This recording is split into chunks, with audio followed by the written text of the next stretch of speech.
yes people, how's it going? Welcome back to Lily White Lane. Hope you're doing good, hope you're keeping safe and well, and in the words of Alan Partridge, hope you're having a really good Saturday wherever you are in the world and whatever you are planning to get up to today.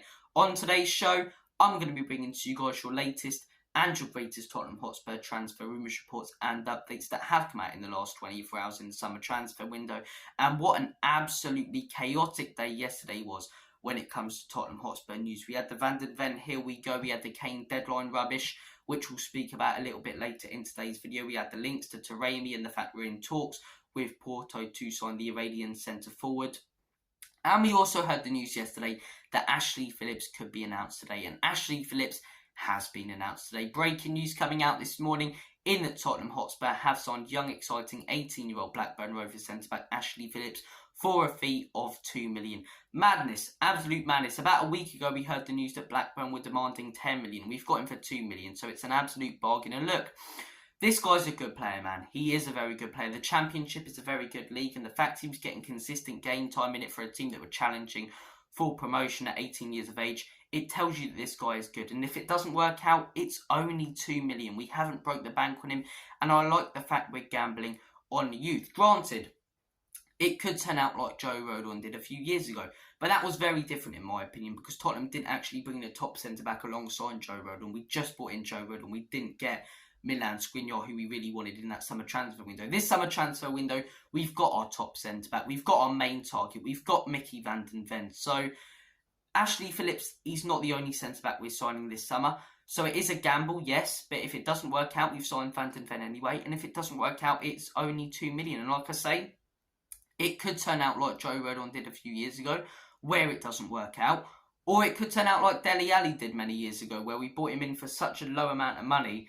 And at a certain point in time, he was a 40, 50, 60 million pound player. I'm not saying Ashley Phillips is going to turn into the same player that Dele Alli was and be on the same level as a centre-back, but I do think this guy could develop into a very good player, and he's only going to get better. He's 18 years of age, he's still developing. Van den Ven's still developing as well, but 22 years of age, there's a little bit of an age gap there. I think this guy's only going to get better. We've got him for many, many more years. Someone who can really develop and settle into the squad. And I like the approach Tottenham Hotspur are taking this summer when it comes to signing youth, right? The thing is with managers Antonio Conte and Jose Mourinho, they wanted players for the now. They wanted the likes of Perisic, people who could come in, proven players, and do a job straight away. We were not ready for that as a team. And that's completely and utterly down to the owners, don't get me wrong. But we were not ready for that as a team because we didn't have the quality of players to have a manager like that who's just going to come in and win. We needed a manager like Andrew Postecoglou who wants to bring in exciting young players like Mauricio Pochettino did and develop them and make them better and better and then contend with those players. And that's what Tottenham Hotspur seem to be doing this summer. And in terms of incomings, I think this is one of the best windows Spurs have had in many years. Outgoings, it's been horrendous, right? We started this summer window off going, we're going to have this big clear out, getting everyone out of the football club. We've cleared out 2 players, Lucas Moura on a free and Harry Winks for $10 million to Leicester City. Davinson Sanchez still here, Eric Dyer is still here, Perisic is still here. All of these Deadwood players are still here.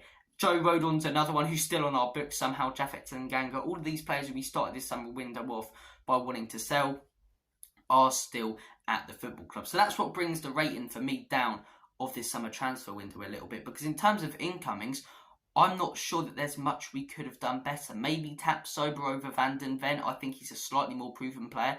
But I'm all for Van den Ven as well. I think Van den Ven's a quality centre-back. I think we've brought in exciting young players who are only going to get better. I think we've spent a fair bit as well. And I think we've strengthened in our priority positions. We needed an attacking midfielder. We've got one of the best attacking midfielders who was in the Prem last season. I genuinely believe that. I think Maddison was one of the best attacking midfielders in the Prem last season and has been in his time at Leicester City. Granted, Leicester didn't have the best time last season, but he was still standing out as a player. The guy's ridiculous at set pieces. The guy's fantastic in midfield. He's very creative. He's exactly what we needed. We needed an attacking midfielder. We've got an attacking midfielder. We needed 2 centre-backs. We've got 2 centre-backs. One more proved than the other, granted, and we could do with signing another one like a Tapsoba. but at least we've bought in one and not settled for someone like a Joe Rodon a few seasons ago and not actually bought in anyone like last season, just bringing in Longley on loan. So at least we've actually signed players on a permanent who are going to be at this club for many more years. We needed a centre-back to replace Hugo Lloris, who hasn't even gone yet, by the way. See, outgoings, absolute mess when it comes to clearing out the deadwood, but we've brought in an exciting young goalkeeper who's only going to get better. Manuel Solomon, bit of a gamble, but we've signed him on a free. So if it doesn't work out, you can let him go. You haven't wasted any money whatsoever on him. But I don't think it won't work out because the guy was very good last season for Fulham in the Premier League. He's prolific, he's exciting, he's pacey, and even in pre-season he stood out in the games that he's played in. So look, in terms of incomings, I think it's been a very, very good season. I think it's been a very, very good summer transfer window. I think in terms of outgoings, it's brought the rating down a little bit for me. So in terms of bringing players in this summer, being fantastic, getting players out, being a shambles. So right now my overall rating, because I think bringing in players is slightly more important, would be probably a 6 out of 10. We clear out the deadwood, 8, 9 out of 10. I'm not sure there's much you could do more in this summer transfer window. But guys, comment your thoughts down below on our summer transfer window so far. And comment your thoughts down below on Ashley Phillips. Had great stats last season at Blackburn. The fact he's starting, like I say, consistently at the age of 18-year-olds for 18-year-olds.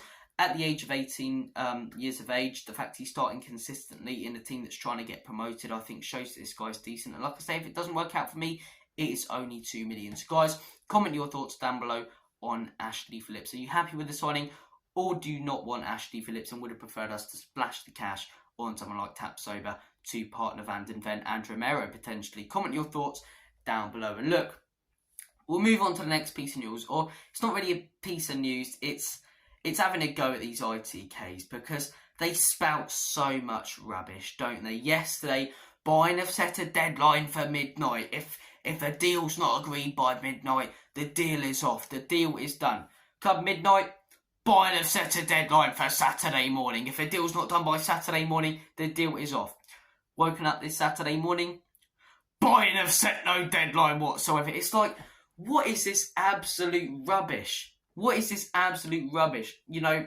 These ITKs going back on everything they said. Every one of them yesterday was saying, Bayern have set a deadline for midnight. Bayern have set a deadline for midnight. Then they're all changing their mind, going, Bayern have set a deadline for this morning. Then they're saying, Bayern have set no deadline at all. Then they're saying that Harry Kane has set a deadline for the 13th of August. This transfer saga is so confusing. And it's being made more confusing by these ITKs who spout absolute rubbish. Anything for the clicks. And I don't even think they know what they're talking about with this. It's absolute craziness with this Harry Kane situation. He's going 1 minute, he's not going the next minute. There's a deadline 1 minute, there's not a deadline the next minute. I think most Spurs fans, whether you want Harry Kane to stay or go, I think it's the same with Bayern fans as well, whether you want to sign Kane or someone else. I think all parties, fan bases included as well, want an end to this saga because it's just dragging on. It's doing Bayern no good because they're a week away from their season and they don't know if they're going to be starting against Leipzig in a week with Harry Kane. It's doing us no good. Will Ange Postecoglou try and get Kane to fit into his long-term plans? Will he know that Kane's going to be there for his long-term plans, or is he only going to be there for a year if Bayern Munich don't sign him? It's at the back of everyone's head. Fans like me, like most Spurs fans, constantly checking their phone for news about Harry Kane. It's at the back of the manager's head, Tuchel's head, Postecoglou's head. I think we just need an end to this saga. And in my opinion, with the offer that Bayern Munich put in yesterday of 100 million, I think you have to sell Harry Kane. I love Harry Kane, don't get me wrong. But I'm not a Harry Kane supporter. I'm a Tottenham Hotspur supporter. And I've seen players like Bale go before. I've seen these top players move on. And it's happened so many times, and the club will move on because the club is always bigger than any player. And I love Harry Kane, don't get me wrong. And if he signed a new contract, it's party time because the guy's one of the greatest players this football club's ever had. I don't know about greatest player. We had some quality players in the 60s and 80s, but one of the greatest players this football club has ever had. And to see him go on a free next summer when we only keep him for a year, I don't get it. I do not understand it. Why would you not take 100 million, which is the offer Bayern Munich have put in? Actually, more than that. I believe it's 120 million when you include add-ons for a player with a year left on his contract who's 30 years of age, when if you don't accept it, he'll go for free next summer because there's a very low chance that he signs a new contract. I think it'd be ridiculous. And do you know the annoying thing, if we don't sell Harry Kane, the amount of Spurs fans will be celebrating if he still doesn't sign a new contract. Where we got Harry Kane for another year. We get to keep Kane for another year. And then at the end of the year, at the end of the year, these will be the same people ranting that we let him go for a free.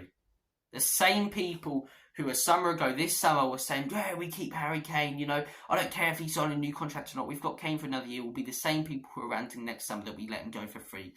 Take the 120 million, because that's a ridiculous offer that I did not expect for a player with a year left on his contract. That's more than Man City were offering 2 years ago when Kane had 3 years left on his contract. There's a year left on his contract. Bayern are putting in an 120 million bid. You've got to accept that rather than risk him going for free next summer. But look, I've said my opinions on Harry Kane in pretty much every video. It's getting boring now. It's dragging on. Rumours and reports are being, you know, reported as being false, left, right and centre. I don't know who to believe. I'm sure it's the same with most Spurs fans. It's chaos with that situation.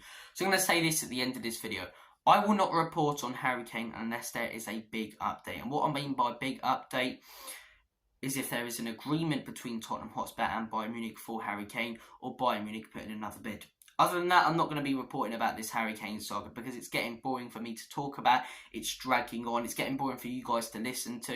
And I want to talk about the positivity at the football club as well. And I want to talk about Van den Ven coming in and what he's going to bring to the football club, which I did yesterday. Go check out my video. I want to talk about Ashley Phillips and Spurs gambling on the youth. So look, it is getting boring. It is dragging on. But guys, final question from me to you. Will Harry Kane go? Comment your thoughts down below. Thank you for watching this video. Comment your thoughts down below on the signing of Ashley Phillips, the transfer window overall at the minute, and whether Harry Kane will stay or go. Should I stay or should I go now? The clash. Thank you for watching this video. Take care. All the best. And as always, comment you Spurs, Enoch and Levy.